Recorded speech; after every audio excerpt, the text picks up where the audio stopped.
नमस्कार, सुजिस बुलेटिन में आपका स्वागत है। मैं हूं आपके साथ अश्विनी सरोही। एक नजर हेडलाइंस पर।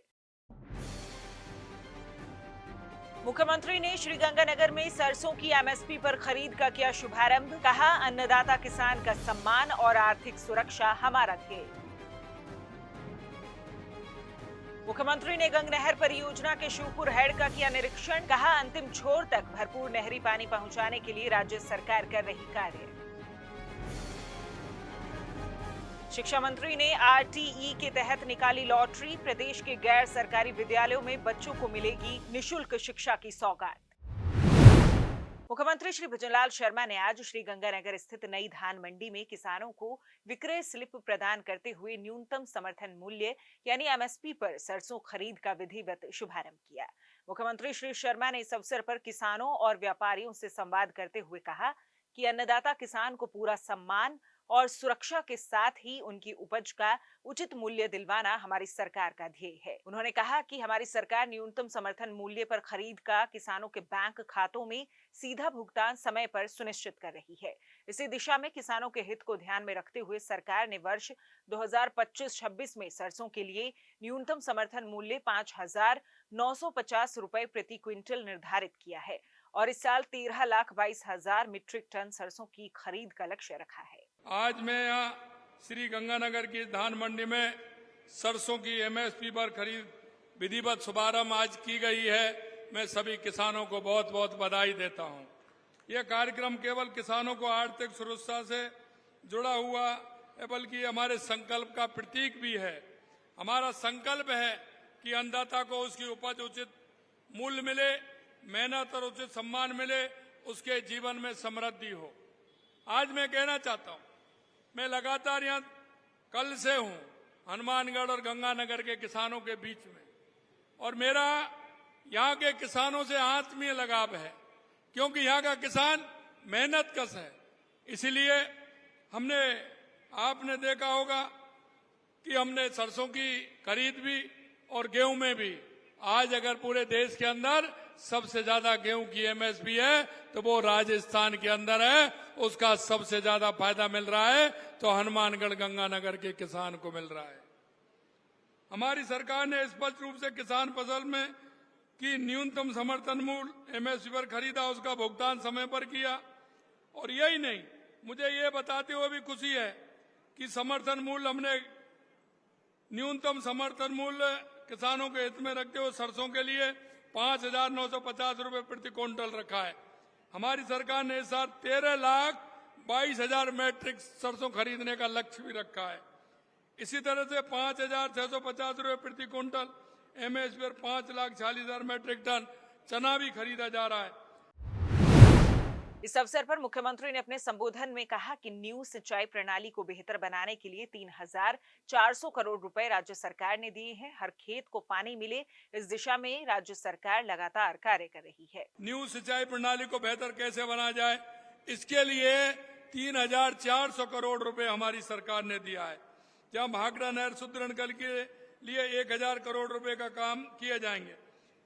फिरोजपुर फीडर के तहत श्री गंगानगर क्षेत्र को प्रदेश के हिस्से का पूरा पानी उपलब्ध हो, इसके लिए भी हमने 200 करोड़ रुपए की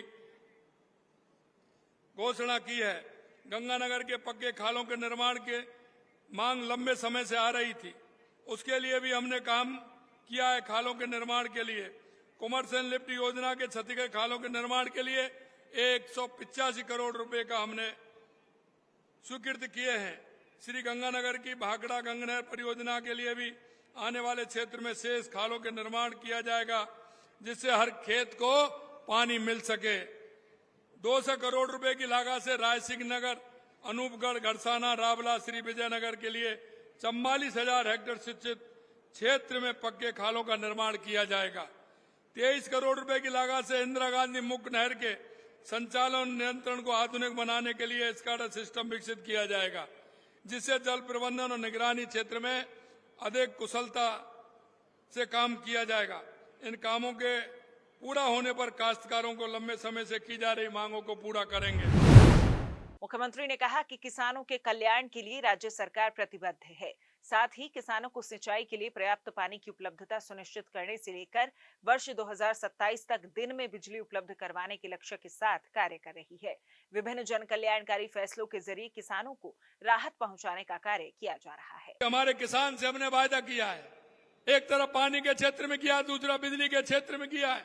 हमने किसान से कहा है कि 2027 में हम दिन में बिजली देने का काम करेंगे और मैं आपको बताना चाहता हूं कि 2027 में किसान को दिन में बिजली देंगे।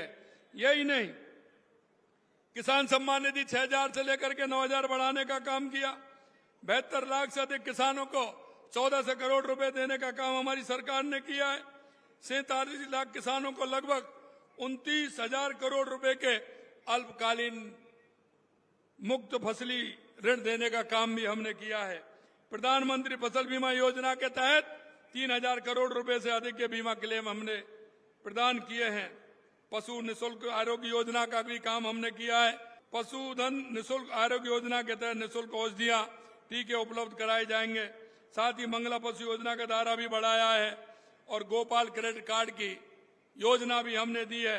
करीब 34,000 गौपालकों के लिए ऋण स्वीकृत किए हैं और 1 लाख रुपए का उनको ऋण देने का काम, ब्याज मुक्त ऋण देने का काम हमारी सरकार कर रही है। मैं आपको इतना ही कहना चाहता हूं, किसानों को राहत देने के लिए भूमि विकास बैंकों में ऋण हेतु वन टाइम सेटलमेंट योजना भी हमने बनाई है।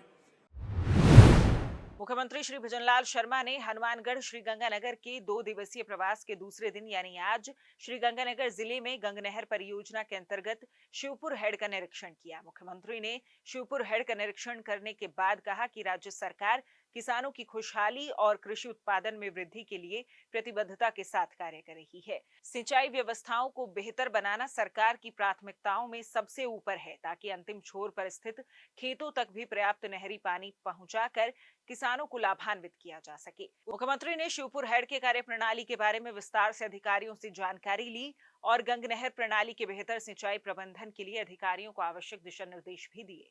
इस दौरान श्री शर्मा ने किसानों से मुलाकात कर उनकी कुशलक्षेम भी पूछी। इसके बाद श्री शर्मा शिवपुर हेड स्थित महाराजा गंगा सिंह जी की प्रतिमा पर पहुंचे और संग्रहालय का अवलोकन किया। श्री शर्मा ने गंगनहर और शिवपुर हेड के निर्माण में महाराजा गंगा सिंह जी के ऐतिहासिक योगदान को नमन किया। इसके बाद श्री शर्मा शिवपुर हेड के नजदीक आयोजित प्रदर्शनी में पहुंचे। उन्होंने वहां बागवानी पद्धति, कृषि यंत्र सहित विभिन्न स्टॉल्स का अवलोकन किया। आज मुख्यमंत्री श्री शर्मा ने श्रीगंगानगर में आयोजित जन सुनवाई के दौरान जनता की विभिन्न समस्याओं का संज्ञान लिया। सभी नागरिकों की शिकायतों व समस्याओं का अवलोकन करते हुए उनके अतिशीघ्र और प्रभावी निवारण के लिए संबंधित अधिकारियों को आवश्यक दिशा निर्देश प्रदान किए। इससे पहले मुख्यमंत्री श्री शर्मा ने अपने हनुमानगढ़ और श्रीगंगानगर जिले के 2 दिवसीय दौरे के पहले दिन यानी मंगलवार को हनुमानगढ़ जिला मुख्यालय स्थित सर्किट हाउस में जन सुनवाई की। श्री शर्मा ने आमजन की परिवेदनाओं को संवेदना पूर्वक सुनते हुए अधिकारियों के उनकी उचित निस्तारण के निर्देश दिए। इस दौरान शिक्षा, स्वास्थ्य, ऊर्जा और ग्रामीण विकास विभाग सहित विभिन्न विभागों से संबंधित समस्याओं का मुख्यमंत्री द्वारा मौके पर ही निस्तारण किया गया। इससे पहले श्री शर्मा ने अपने व्यस्त दौरे के बीच हनुमानगढ़ में टाउन रोड स्थित एक थड़ी पर रुककर चाय पी और यूपीआई से भुगतान किया। उन्होंने स्थानीय लोगों से बात की और बच्चों को पास बुलाकर दुलार किया। मुख्यमंत्री श्री शर्मा ने इस दौरान रास्ते में अपना काफिला रुकवाकर सफाई कार्मिकों के साथ भी आत्मीयता से मुलाकात की और उनकी कुशलक्षेम पूछी। शिक्षा मंत्री श्री मदन दिलावर ने आज शिक्षा संकुल परिसर के सभागार में निशुल्क और अनिवार्य बाल शिक्षा का अधिकार अधिनियम 2009 के तहत ऑनलाइन लॉटरी प्रक्रिया का शुभारंभ किया। शैक्षिक सत्र 2025-26 के लिए 3 लाख से अधिक बच्चों को गैर सरकारी विद्यालयों में निशुल्क प्रवेश मिलेगा। राज्य में कुल 34,799 पात्र गैर सरकारी विद्यालयों के लिए ये लॉटरी निकाली गई, जिससे लाखों बच्चों को गुणवत्तापूर्ण शिक्षा का अवसर मिलेगा। अभिभावक वेब पोर्टल पर आवेदन आईडी व मोबाइल नंबर के माध्यम से अपने बच्चे की वरीयता सूची में स्थिति देख सकते हैं। शिक्षा मंत्री ने असहाय वर्ग और अल्पाय वर्ग के बच्चों को निशुल्क शिक्षा की सौगात देते हुए ऑनलाइन पोर्टल पर क्लिक करते हुए लॉटरी का शुभारंभ किया। शिक्षा मंत्री ने आरटीई लॉटरी के माध्यम से चयनित सभी विद्यार्थियों और उनके अभिभावकों को हार्दिक बधाई दी। उन्होंने कहा कि शिक्षा विभाग वंचित व अल्पाय वर्ग के बच्चों को निशुल्क गुणवत्तापूर्ण शिक्षा देने के लिए प्रतिबद्ध है। सुजिस बुलेटिन में आज के लिए इतना ही। फिर होगी आपसे मुलाकात, तब तक के लिए नमस्कार।